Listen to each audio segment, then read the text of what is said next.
Hello everyone, welcome to my YouTube channel NCERT hub. आज हम class 5th की हिंदी का चैप्टर 4 समझेंगे, नन्हा फनकार। वह लड़का एक चौकोर लाल पत्थर के पास बैठ गया। उसने जल्दी जल्दी कोई प्रार्थना बुदबुदाई और छेनी हथौड़ा उठाकर अपने काम में जुट गया। तो एक लड़के के बारे में बता रहे हैं कि जो लड़का था वो चौकोर लाल पत्थर के पास बैठ गया। उसने जल्दी जल्दी मन में ही कोई प्रार्थना बुदबुदाई, यानी कि मन में ही उसने जो प्रार्थना करनी थी जल्दी जल्दी वो बोली, और छेनी हथौड़ा, ये औजार होते हैं, उठाकर अपने काम में जुट गया। छेनी हथौड़ा उठाकर अपने काम में लग गया। वो कुछ दिन पहले ही उसने इस पत्थर पर घंटियों की कतारें और कड़ियाँ उकेरना शुरू किया था। लड़के ने एक अधबनी अधूरी घंटी पर छेनी की नोक टिकाई और सावधानीपूर्वक हथौड़े से घंटी पर नक्काशी करने में जुट गया। जो लड़का अपने छेनी हथौड़ा उठाकर अपने काम में जुट गया था, उसने क्या, कुछ ही दिनों पहले अपने इस पत्थर पर घंटियों की कतारें और कड़ियाँ उकेरना शुरू किया था। घंटियों की कतारें यानी कि घंटियों की लाइनें, और कड़ियाँ उकेरना यानी कि उसे बनाना शुरू किया था। लड़के ने एक अधूरी घंटी पर छेनी की नोक टिकाई, यानी कि जो उसकी अधूरी घंटी थी, अधबनी थी, यानी कि पूरी बनी नहीं थी, वो अधूरी थी। तो उस घंटी पर छेनी, यानी कि जो उसका औजार था छेनी, उसकी नोक जो होती है वो उस पर टिकाई, जिस जगह से उसने घंटी अधूरी छोड़ी थी उस जगह पर, और सावधानीपूर्वक हथौड़े से घंटी पर नक्काशी करने में जुट गया। नक्काशी यानी कि जो पत्थर पे कढ़ाई टाइप की उकेरी जाती है, पत्थर को छेनी हथौड़ों से उकेरा जाता है या उसे बनाया जाता है, तो उसने वो उस करने में जुट गया हथौड़े और छेनी से। हथौड़े के वार से पत्थर पर जो कटाव उभरता है उससे पत्थर की किरचें छितरा जाती हैं और वह आंखें सिकोड़ लेता। जब वो छेनी को पत्थर पर रखता और उस पर हथौड़ा मारता, तो यानी कि हथौड़े को छेनी पर वार करता, तो जो पत्थर का जो कटाव उभरता था, यानी कि खाली जगह होती थी, उससे जो पत्थर निकलता था, छोटे छोटे पत्थर की खिरचें, यानी कि छोटे छोटे चुभने वाले छोटे छोटे से दाने बोल लो, तो वो छितरा जाते थे, यानी कि बिखर जाते थे, और वह आके सिकोड़ लेता। अब वह आके क्यों सिकोड़ लेता कि वो जो पत्थर के छितरे हुए टुकड़े हैं, जो नुकीले पैने से टुकड़े हैं, वो उसकी आंखों में ना चले जाएं, इसलिए वह अपनी आंखें सिकोड़ लेता। साथ साथ धीमी आवाज में वह कुछ गुनगुनाने भी लगता। उसके चारों ओर दूसरे संग तराश भी अपने अपने काम में डूबे हुए थे, तो और वह इतना तो कर ही रहा था, फिर साथ ही साथ धीमी धीमी आवाज में कुछ गुनगुना भी रहा था। और उसके जो चारों ओर थे दूसरे संग तराज, यानी कि साथ में भी काम करने वाले, पत्थर को तराशने वाले या नक्काशी करने वाले, वो भी अपने अपने कामों में डूबे हुए थे। केशव 10 साल का था और अभी अपना काम सीख ही रहा था। तो ये जो कहानी बता रहे हैं एक लड़के की, उसका क्या नाम था, केशव। वो कितने साल का था, 10 साल का, और जो अपना काम सीख रहा था, यानी कि पत्थरों पर नक्काशी करना या उन्हें उकेरना सीख रहा था। पिता के एक बार करके दिखा देने पर वह सीधी लकीरों वाले और घुमावदार डिज़ाइन उकेर सकता था। यानी कि उसके पिता ने सिर्फ अगर एक बार उसे दिखा दिया कि सीधी लकीर और घुमावदार डिज़ाइन को कैसे उकेरा जाता है, तो वो सिर्फ एक बार देखने पर ही कर सकता था। अब तक उसने नक्काशी का जो भी काम किया था, उनमें से इन घंटियों को बनाना ही सबसे ज़्यादा मुश्किल था।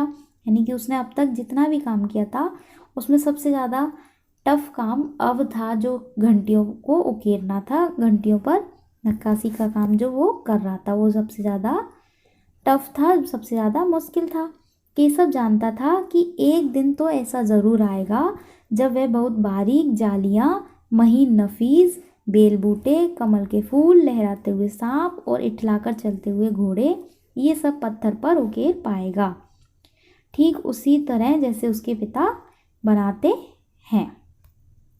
तो केशव क्या सोचता था या क्या जानता था कि वो एक दिन ऐसा ज़रूर आएगा जब वो बहुत बारीक जालियाँ या फिर छोटे महीन यानी कि बारीक नफीस छोटे छोटे और बेल बूटे, कमल के फूल, लहराते हुए सांप, इठलाकर चलते हुए घोड़े, ये सब पत्थर पर उकेर पाएगा, यानी कि उनको पत्थर पर उकेर पाएगा, अच्छे से नक्काशी कर पाएगा। वो एक दिन ज़रूर आएगा।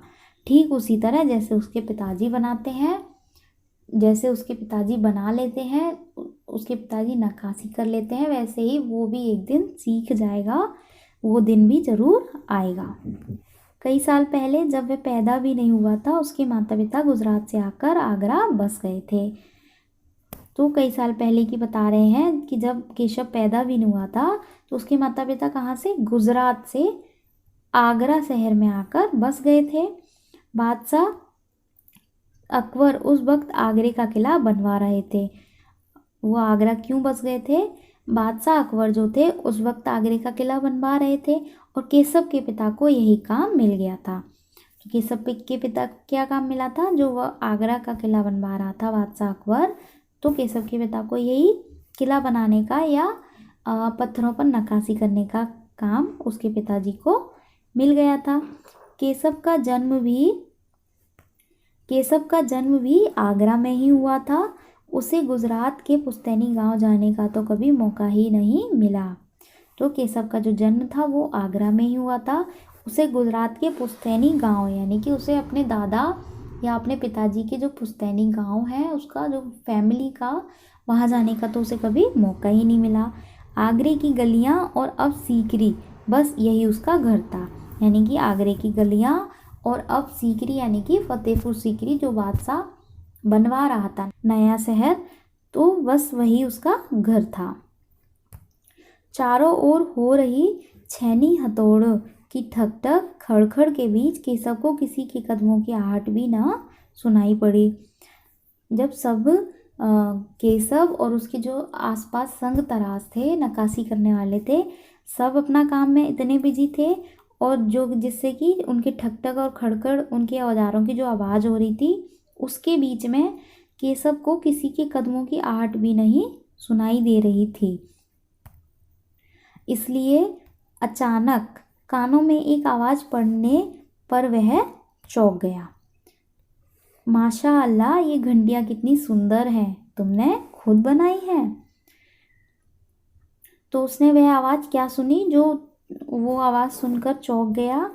तो उसने वो आवाज़ सुनी कि माशा अल्लाह, ये घंटियाँ कितनी सुंदर हैं, तुमने खुद बनाई हैं। तो यह आवाज़ सुनकर केशव एकदम चौंक गया। पीछे मुड़कर केशव ने आंखें उठाई तो उसे एक आदमी दिखा। जब यह सुनकर उसने पीछे मुड़कर देखा तो उसे एक आदमी दिखा। बेशक मैंने ही ये घंटियाँ बनाई हैं, क्या मैं आपको पत्थरों पर नक्काशी करता नजर नहीं आ रहा? देखते नहीं, मैं ही पत्थर को तराश रहा हूँ, केशव ने बड़ी तल्खी से जवाब दिया। तो जब उस आदमी के पूछने पर केशव ने बड़ी तल्खी यानी कि बड़े रौब से जवाब दिया कि बेशक, यानी कि कोई शक है, मैंने ही ये घंटियाँ बनाई हैं। क्या आपको मैं पत्थरों पर नक्काशी करते हुए या औजार चलाते हुए दिखाई नहीं दे रहा हूँ? देखते नहीं, मैं ही पत्थर को तराश रहा हूँ, मैं ही पत्थर के ऊपर जो बेल वगैरह है वो उकेर रहा हूँ। केशव ने बड़े तल्खी से यानी कि बड़े रौब से जवाब दिया। दिखता तो है, पर तुम इतने छोटे लगते हो ना, वह आदमी हंसते हुए बोला। तो वह उस आदमी ने क्या बोला कि दिखता तो है, यानी कि ये दिखता है मुझे कि तुम पत्थर पे औजार चला रहे हो, तुम ही नक्काशी कर रहे हो, लेकिन तुम इतने देखने में छोटे लगते हो। वह आदमी हंसते हुए बोला, मैं 10 साल का हूँ।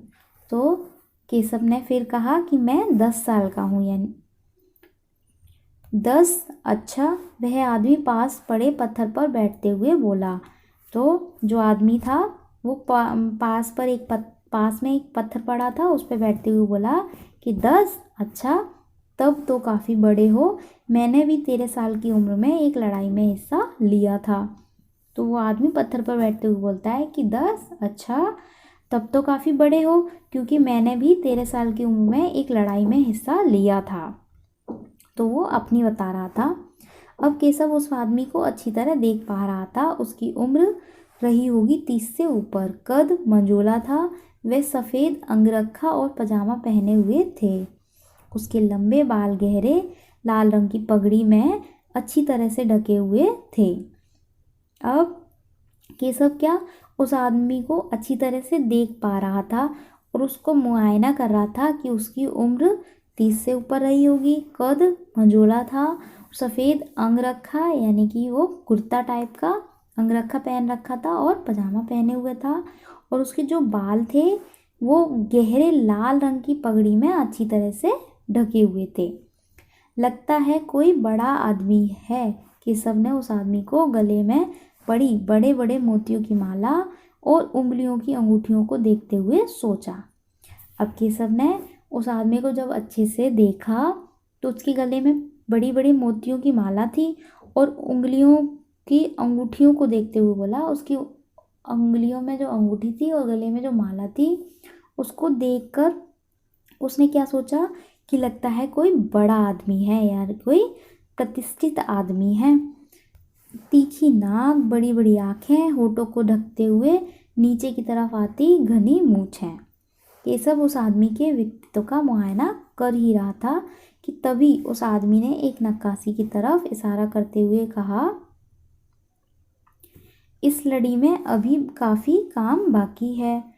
तो जब केशव उस आदमी का मुआयना कर रहा था कि वो कैसा दिखता है या कैसा है, तभी क्या हुआ, उस आदमी ने एक नक्काशी की तरफ इशारा करते हुए बोला कि इस लड़ी में अभी बहुत काम बाकी है, यानी कि यह अधूरा है। इससे पहले कि केशव कोई जवाब देता, उसने किसी के तेजी से दौड़कर आने की आवाज़ सुनी। अब केशव कोई आवाज़ देता उससे ही पहले क्या उसने एक आवाज़ सुनी कि कोई तेज़ी से दौड़कर उसके साइड आ रहा है। यह और कोई नहीं, महल का पहरेदार था। अब जो आदमी उसकी तरफ दौड़ के आ रहा था वो और कोई नहीं, उसके महल का जो पहरेदार था। हुजूर माफ़ करें, मुझे आपके आने का पता ही नहीं चला, हाफते हुए उसने कहा। तो जो महल का पहरेदार आ रहा था उसने हाफते हुए एकदम, यानी कि वो तेज़ी से आया था, तो उसने हाफते हुए कहा उस आदमी से कि हुजूर माफ़ करें, मुझे आपके आने का पता ही नहीं चला। वह मुड़कर भौचक से खड़े केशव को घूरते हुए बोला। फिर वह मुड़कर एकदम भौचक से, यानी कि एकदम अजीब तरीके से केशव को घूरते हुए गुस्से में बोला कि बेवकूफ़, खड़ा हो, हुजूरे आला के सामने बैठने की ज़रूरत कैसे की तूने, झुककर सलाम कर इन्हें। फिर उसने जो पहरेदार था उसने घूरते हुए गुस्से में केशव को देखकर बोला कि बेवकूफ़ हो, खड़े हो जाओ, हुजूर आला के सामने बैठने की ज़रूरत कैसे की तूने, यानी कि उनके सामने बैठने की हिम्मत कैसे की तूने, झुककर सलाम करो इन्हें। अब केशव का माथा ठनका, उसे कुछ कुछ समझ आ रहा था। बदहवासी में छेनी हाथ से छूटकर नीचे गिरी और वह जल्दी से उठकर खड़ा हो गया। अब केशव का माथा ठनका, यानी कि अब उसे कुछ कुछ समझ में आ रहा था। अब बदहवासी में यानी कि अब उसे थोड़ी सी अच्छा अजीब सा लगा, और उसके हाथ से ना अचानक से, यानी कि उसे पता भी नहीं चला, और उसके हाथ से छेनी छूटकर नीचे गिर गई और वह जल्दी से उठकर खड़ा हो गया। अरे कहीं ये बादशाह अकबर तो नहीं, यह ख्याल आते ही उसने झुककर सलाम किया और खरगोश की सी कातर नज़रों से अकबर को देखने लगा। तो जब उसे समझ में आया कि कहीं यह बादशाह अकबर तो नहीं है, तो वो एकदम हक्का बक्का सा रह गया। उसके हाथ से अचानक से छेनी छूट गई और उसने उसे जैसे ही पता चला उसने झुककर सलाम किया, और खरगोश की सी कातर नज़रें, यानी कि वो अचानक से उसको अकबर को ऐसे देखने लगा जैसे कि वो बहुत डरा हुआ हो। अकबर को पहरेदार की ये दखलंदाजी भली ना लगी, और जो पहरेदार ने उस बच्चे से, केशव से कहा या जो इंटरप्ट किया उन दोनों के बीच बातें करने में जो दखलंदाजी दी, वो अकबर को अच्छी नहीं लगी। अकबर ने भी खींचकर पहरेदार से कहा, वहाँ से जाने का इशारा किया कि ठीक है, हमें कुछ देर के लिए अकेला छोड़ दो, यानी कि अकबर को उसकी दखलंदाजी ऐसे अचानक से पसंद नहीं आई पहरेदार की। पहरेदार तो चला गया मगर केशव असमंजस में था कि उसे क्या करना चाहिए। पहरेदार तो अकबर के आज्ञा के अनुसार चला गया मगर केशव को समझ में नहीं आ रहा था, वो असमंजस में था। उसे ये समझ में नहीं आ रहा था कि उसे क्या करना चाहिए, वापस अपना नक्काशी का काम शुरू करे या फिर बादशाह के हुक्म के इंतज़ार में खड़ा रहे। यानी कि वो अपना काम नक्काशी का जो कर रहा था वो शुरू कर दे या फिर बादशाह के हुक्म आने के इंतज़ार तक वो खड़ा रहे। उसे कुछ समझ में नहीं आ रहा था। दिल तो उसका अभी भी धक धक कर रहा था, हाँ, पर अब वह डरा हुआ नहीं था क्योंकि अकबर प्यार से उसे देखते हुए मुस्कुरा रहे थे। यानी कि वो बहुत घबरा भी रहा था लेकिन अब वो डरा हुआ नहीं था। क्यों? क्योंकि अकबर प्यार से उसे देखते हुए मुस्कुरा रहे थे। अकबर उससे मुस्कुरा रहे थे प्यार से देखते हुए, इसलिए अब उसका जो डर था वो चला गया था, डर खत्म हो गया था। तुम्हारा नाम क्या है? अकबर ने नरम आवाज़ में पूछा। अकबर ने उससे नाम पूछा। केशव, उसने नपातुला जवाब दिया। तो केशव ने प्रश्न का सिर्फ उतना ही जवाब दिया कि केशव, केशव क्या तुम मुझे नक्काशी करना सिखाओगे? तो जो अकबर था उसने बोला कि केशव क्या तुम मुझे नक्काशी करना सिखाओगे, यानी कि पत्थरों को उकेरना सिखाओगे? उलझन में पड़े केशव ने तुरंत सिर हिला दिया। अब उलझन में पड़े केशव यानी कि उसे समझ में नहीं आ रहा था कि ये बादशाह हैं, वो सीखेंगे या उनको ये काम अच्छा लगेगा। वो उलझन में था लेकिन उसने तुरंत सिर हिला दिया। तब तो तुम्हें मेरे लिए हथौड़ी और छेनी का भी इंतजाम करना होगा। केशव, अब अकबर ने कहा कि तब तो तुम्हें मेरे लिए हथौड़ी और छेनी यानी कि औजारों का भी इंतजाम करना होगा। अब केशव फुर्ती से अपने पिता के पास भागा और उनका छेनी हथौड़ा उठाकर उल्टे पांव लौट आया। केशव ने तुरंत अपने पिता के पास भागा और उसके पास जो उनके औजार थे छेनी हथौड़ा वो उठाकर उल्टे पांव लौट आया। दोस्ताना अंदाज में अकबर केशव के पास ज़मीन पर बैठ गए और पास में पड़े पत्थर को खींचते हुए बोले, ठीक है, अब बताओ कि मुझे क्या करना है। दोस्ताना अंदाज में यानी कि ऐसे जैसे दो दोस्त आपस में बैठे हों, उसमें अकबर केशव के पास ज़मीन पर बैठ गए एक दोस्त की तरह और पास में ही पड़े पत्थर को खींचते हुए बोले, अब पास में पड़ा होगा एक पत्थर, उसको खींचते हुए बोले कि ठीक है, अब मुझे बताओ क्या करना है। केशव ने संदेह भरी नज़रों से अकबर की ओर देखा। हुजूर, क्या आप यह सब करेंगे? अब केशव ने संदेह भरी नज़रों से, क्यों? उसने संदेह भरी नज़रों से पूछा, यानी कि उसे मतलब यकीन नहीं था, उसे डाउट था कि अकबर की ओर देखा और पूछा कि आप यह सब करेंगे, यानी कि आप पत्थर पे नक्काशी करना सीखोगे? क्यों नहीं, मुझे तो विश्वास है कि मैं सीख ही लूँगा। ये अकबर ने जवाब दिया कि क्यों नहीं, मुझे विश्वास है कि मैं ज़रूर सीख लूँगा। तो केशव ने कहा, नहीं नहीं, मेरा मतलब ये नहीं था। केशव सकपका गया। अब केशव थोड़ा सा सकपका गया कि नहीं नहीं, मेरा ये मतलब नहीं था। दरअसल मैं कहना चाहता था कि आप इतने बड़े बादशाह हो, ये ठीक नहीं लगता।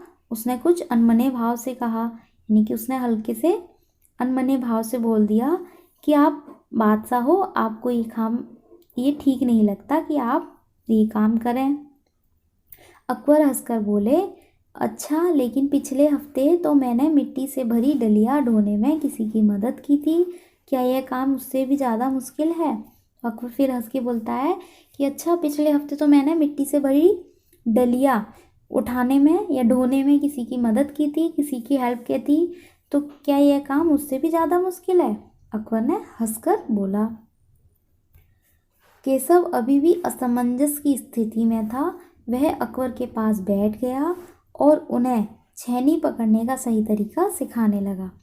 केशव अभी भी असमंजस में था, यानी कि उसे अभी भी कुछ समझ में नहीं आ रहा था। वो अकबर के पास बैठ गया और उसे छेनी पकड़ने का सही तरीका सिखाने लगा। फिर जैसे कि केशव के पिता ने उसे सिखाया था, उसने कोयले के टुकड़े से पत्थर पर लकीरें खींचकर एक आसान सा नमूना बनाया और गंभीरता से कहा, देखिए, सिर्फ इन्हीं लकीरों को बहुत ध्यान से तराशना है।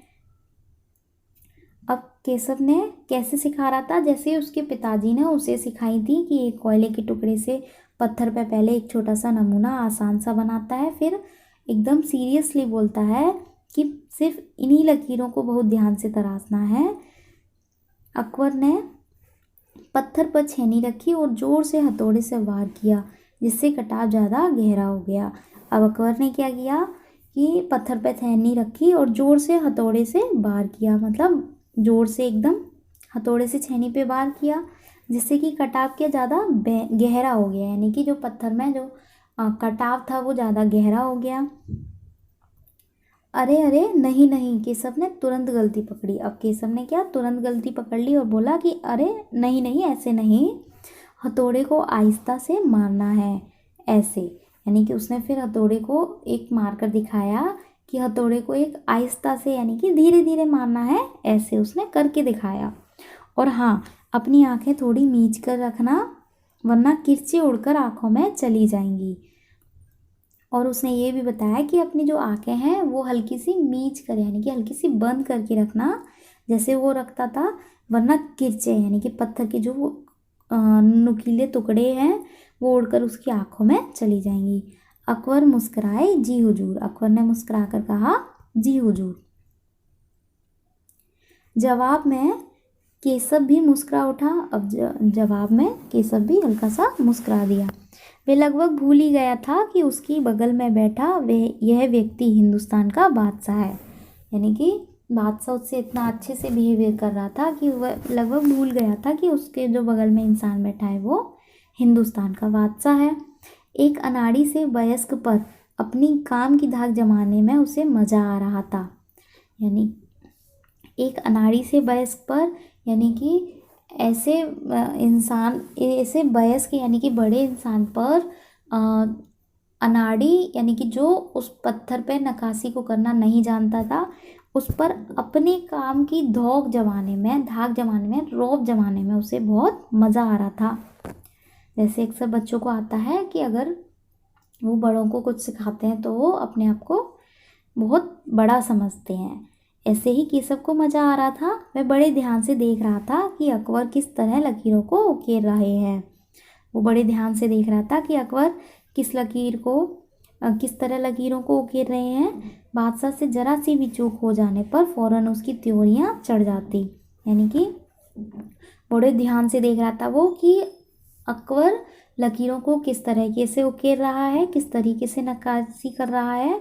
और अगर बादशाह की ज़रा सी भी गलती होती तो उसकी फ़ौरन त्योरियां यानी कि जो आईब्रो होती हैं वो चढ़ जाती हैं, यानी कि उसे वैसे ही हल्का सा गुस्सा आ जाता। काम करते करते अकबर पूछ बैठते, केशव सही नहीं है क्या? और केशव सिर हिलाकर अपनी असहमति जता देता। यानी कि नक्काशी करते करते वो अचानक ही पूछ बैठते अकबर केशव से कि केशव सही नहीं है, यानी कि वो जो नक्काशी कर रहे हैं वो सही नहीं है। तो केशव सिर हिलाकर अपनी असहमति दे देता है, यानी कि वो मना कर देता कि नहीं, यह सही नहीं है।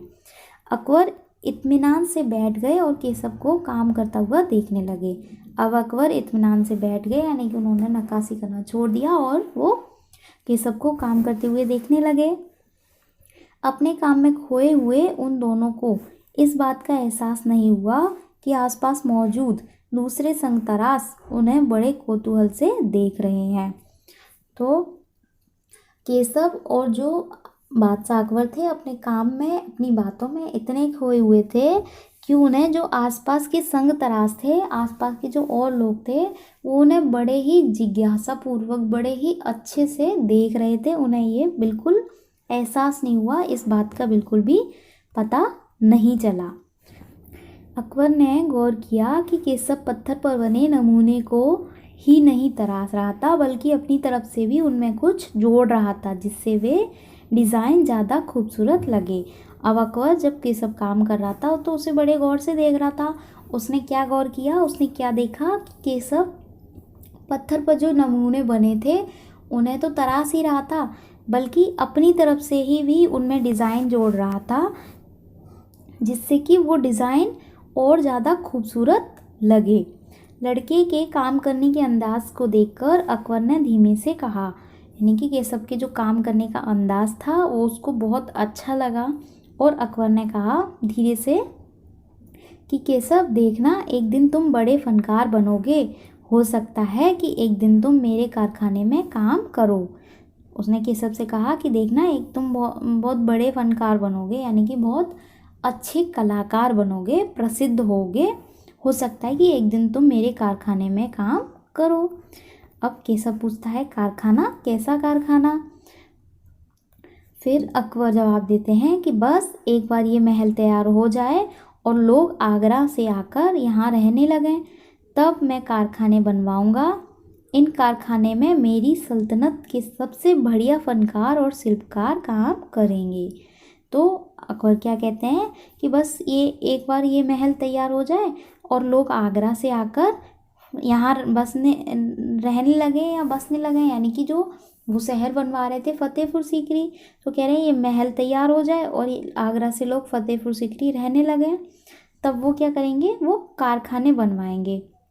और उन कारखानों में क्या, इनकी यानी कि अकबर की सल्तनत के सबसे बढ़िया फनकार और शिल्पकार काम करेंगे, यानी कि जो अच्छे काम करते हैं, चाहे वो शिल्पकार हों, चाहे वो नक्काशी करने वाले हों, वही शिल्पकार या फिर कोई भी हो, लेकिन सब बढ़िया बढ़िया होंगे।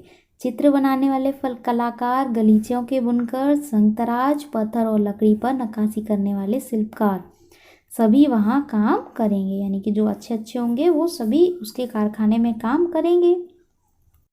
केशव का चेहरा चमक उठा, वह मुस्कुराते हुए बोला, मैं वहाँ ज़रूर काम करना चाहूँगा। तो केशव का चेहरा चमक उठा मतलब वो खुश हो गया था और मुस्कुराते हुए उसने बोला कि मैं वहाँ ज़रूर काम करना चाहूँगा। अकबर उठ खड़े हुए, जाते हुए बड़े प्यार से केशव का कंधा थपथपाया और कहा, अच्छा बेटा, अपना काम जारी रखो। तो अकबर वहाँ से उठ के खड़े हो गए और जब जा रहे थे तो बड़े प्यार से केशव का कंधा थपथपाया और कहा कि अच्छा बेटा, अपना काम जारी रखो, यानी कि अपना काम जारी रखो, चल करते रहो। हुजूर, क्या आप दोबारा आएंगे? केशव ने बड़ी उत्सुकता से पूछा। तो केशव ने बड़ी उत्सुकता से पूछा, एक्साइटमेंट से पूछा कि क्या आप दोबारा आएंगे? मैं यहाँ ज़रूर आऊँगा केशव। बादशाह ने कहा कि मैं ज़रूर आऊँगा। फिर तो पूरे दिन संग तराशों के बीच केशव की धूम मची रही। वह बार बार बादशाह से हुई अपनी मुलाकात सबको सुनाता रहा। फिर बादशाह के जाने के बाद क्या हुआ, जो केशव था वो अपनी बादशाह से हुई मुलाकात को सबको सुनाता रहा और सब खुशी से सुनते रहे और सबके बीच ना उसकी धूम मची रही, यानी कि उसकी धाक जम गई है कि बादशाह उससे मिलने आए और शायद किसी से नहीं मिले अभी तक। रात हो चली थी। केशव बहुत थका हुआ था पर आंखों में नींद कहाँ। वह धीरे से अपने पिता के बिस्तर में घुस गया। पिता ने मुस्कुराकर कहा, तुम तो अभी से इतने प्रसिद्ध हो गए हो। रात हो चली थी तो केशव तो बहुत थक गया था पर उसके नींद नहीं आ रही थी। वह धीरे से अपने पिता के पास जाकर लेट गया, पिता के बिस्तर में। तो पिता ने मुस्कुराकर कहा कि तुम तो अभी से इतने प्रसिद्ध हो गए, यानी कि अभी छोटे से हो और अभी से इतने प्रसिद्ध हो गए कि जो भारत के बादशाह हैं वो तुमसे मिलने आए। बादशाह सलामत ने कहा है कि एक दिन मैं बहुत बड़ा कलाकार बनूंगा। अपने सिर को पिता की बाहों के सहारे टिकाकर केशव धीरे से बोला। तो केशव अपने सिर को, जो पिताजी की बाहें थी उनके सहारे टिकाकर बोला कि बादशाह सलामत ने कहा है कि वो एक दिन बहुत बड़ा कलाकार बनेगा। हमारे बादशाह बहुत ही नेक इंसान है। केशव ने कहा कि जो बादशाह है वो बहुत ही नेक इंसान है। बिल्कुल सही, पिता ने कहा। तो जो केशव के पिताजी हैं वो भी कहते हैं कि बिल्कुल सही कहा, मतलब वो भी केशव के प्रति सहमति जताते हैं कि हाँ, उसके बाद हमारे जो बादशाह हैं वो नेक इंसान है। कुछ सोचकर केशव ने पूछा, बाबा एक बात बताओ, बादशाह के पास आगरा में एक से बढ़कर एक खूबसूरत महल है, फिर वे सीकरी में यह शहर क्यों बनवा रहे हैं? कुछ सोच समझकर केशव ने क्या पूछा अपने पिताजी से कि बाबा एक बात बताओ, कि बादशाह के पास तो आगरा में एक से बढ़कर एक खूबसूरत महल यानी कि बहुत सुंदर सुंदर महल हैं आगरा में, लेकिन फिर वो सीकरी में यह शहर क्यों बनवा रहे हैं, यानी कि फतेहपुर सीकरी में एक और शहर क्यों बनवा रहे हैं, एक और महल क्यों बनवा रहे हैं, जबकि आगरा में उनके पास बहुत सुंदर सुंदर महल हैं। पिता ने कुछ याद करते हुए बताना शुरू किया, हाँ बेटा, बादशाह का आगरा बहुत सुंदर शहर है। तो पिता ने कुछ बातें याद करते हुए कहा और बताना शुरू किया कि हाँ बेटा, बादशाह का जो आगरा शहर है वो बहुत सुंदर शहर है, पर सीकरी में नया शहर बनवाने का भी एक खास कारण है। अब सीकरी में नया शहर बनवाने का भी एक खास कारण है, क्या है वो? मैंने सुना है जब बादशाह अकबर की कोई संतान नहीं थी, इस वजह से वे हर वक्त परेशान रहते थे।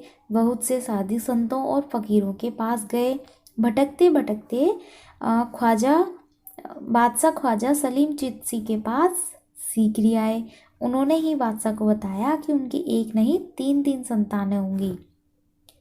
तो जो कारण था वो केशव के पिताजी बताते हैं, जब बादशाह अकबर के कोई संतान नहीं थी तो इस वजह से वो क्या हर वक्त परेशान रहते थे और हर जगह वो साधु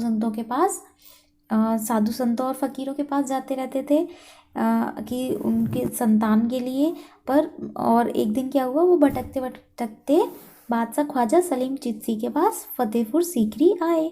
तो उन्होंने यानी कि ख्वाजा सलीम चिश्ती ने बताया बादशाह को कि उनके एक नहीं तीन तीन संतान होंगी, शहजादा सलीम, मुराद और दनियाल। केशव ने चहकते हुए मीन्स खुशी से कहा कि शहजादा सलीम, मुराद और दनियाल, यानी कि केशव को उसके बेटों के नाम पता थे। बिल्कुल सही। तब बादशाह ने ख्वाजा सलीम चिश्ती के सम्मान में सीकरी में नगर बनाने का फैसला किया था। तो जब केशव ने अकबर के बेटों के नाम बताए तो उसके पिताजी ने कहा कि बिल्कुल सही। तभी से बादशाह ने ख्वाजा सलीम चिश्ती के सम्मान में फतेहपुर सीकरी में नगर बनाने का फैसला किया था। केशव ने कहा, अच्छा अब समझा, इसलिए बादशाह अकबर ने अपने बेटे का नाम सलीम रखा है। तो केशव ने कहा, अच्छा मैं अब समझ गया कि बादशाह अकबर ने अपने बेटे का नाम सलीम इसलिए ही रखा है। हाँ, और इसी कारण हम यहाँ एक नए शहर के लिए पत्थरों को तराश रहे हैं। तो उसके पिताजी ने कहा कि हाँ, और इसी कारण हम यहाँ पर एक नए शहर के लिए पत्थरों को तराश रहे हैं या पत्थरों की नक्काशी कर रहे हैं। केशव उन्नीदी आवाज़ में बोला। तो केशव उन्नीदी आवाज़ में बोला मतलब कि वो उसे हल्की हल्की सी नींद आ गई थी और उसने उसी नींद में हाँ का जवाब दिया। पिताजी ने देखा कि उसका लाडला बेटा सो गया है। तो केशव के पिताजी ने देखा कि उनका जो लाडला बेटा केशव है वो सो चुका है। अब यहाँ पे कुछ क्वेश्चंस हैं, देख लेते हैं। माशा अल्लाह, ये घंटियाँ कितनी सुंदर हैं, तुमने खुद बनाई हैं। बादशाह अकबर ने यह बात किस लिए कही होगी? का है केशव के काम की तारीफ में। ख, यह जानने के लिए कि घंटियाँ कितनी सुंदर हैं। ग, केशव से बातचीत शुरू करने के लिए। घ, घंटियाँ किसने बनाई हैं यह जानने के लिए। ड, क्योंकि उन्हें यकीन नहीं था कि 10 साल का बच्चा केशव इतनी सुंदर घंटियाँ बना सकता है। और चा, कोई और कारण जो तुम्हें ठीक लगता हो। तो इसका जो सही आंसर लगता है वो है क्योंकि उन्हें यकीन नहीं था कि 10 साल का बच्चा केशव इतनी सुंदर घंटियाँ बना सकता है, इतनी सुंदर पत्थर पर नक्काशी कर सकता है। अकबर को पहरेदार की दखलंदाजी अच्छी क्यों नहीं लगी? अकबर को पहरेदार की दखलंदाजी अच्छी इसलिए नहीं लगी क्योंकि वो बहुत अच्छे बादशाह थे और वो अपनी प्रजा से मिलते रहते थे, उनके हालात जानते रहते थे। नेक्स्ट है, लगता है कोई बहुत बड़ा आदमी है। यहाँ पर बड़े आदमी से ये सब का क्या मतलब है? तो यहाँ पर बड़े आदमी से ये सब का यह मतलब है कि कोई अमीर आदमी या कोई प्रतिष्ठित आदमी। खरगोश की सी कातर आँखें, पशु पक्षियों से तुलना करते हुए और भी बहुत सी बातें कही जाती हैं, जैसे हिरन जैसी चाल। ऐसे कुछ उदाहरण तुम बताओ। तो ऐसे कुछ उदाहरण हैं जैसे शेर जैसी दहाड़, कोयल की सी आवाज़ और मोरनी जैसी सुंदरता। अकबर ने जब नक्काशी सीखना चाहा तो केशव ने उन्हें संदेह भरी नज़रों से क्यों देखा? क्योंकि वो बहुत पूरे भारत के बादशाह थे, तो क्या वह नक्काशी सीखना चाहेंगे? इसलिए केशव ने उन्हें संदेह भरी नज़रों से देखा। केशव 10 साल का है, क्या उसकी उम्र के बच्चों को इस तरह के काम से जोड़ना ठीक है? अपने उत्तर के कारण जरूर बताओ। तो केशव 10 साल का है, उसकी उम्र के बच्चों का इस तरह के काम से जोड़ना ठीक नहीं है, क्योंकि ये उम्र बच्चों की पढ़ने लिखने की और खेलने कूदने की होती है। पढ़ने लिखने के बाद बच्चे इन कामों से जुड़ सकते हैं। केशव बार बार सबको सुनाता। केशव सबसे क्या कहता होगा? कल्पना करके केशव के शब्दों में लिखो। तो केशव सबसे कहता होगा कि मुझसे तो भारत की जो बादशाह अकबर है वो मिलने आए, क्या तुमसे कभी मिलने आए हैं? ऐसे करके बता सकते हैं। तो अब ये चैप्टर यहीं फिनिश होता है। मिलते हैं नेक्स्ट वीडियो में। Thanks for watching.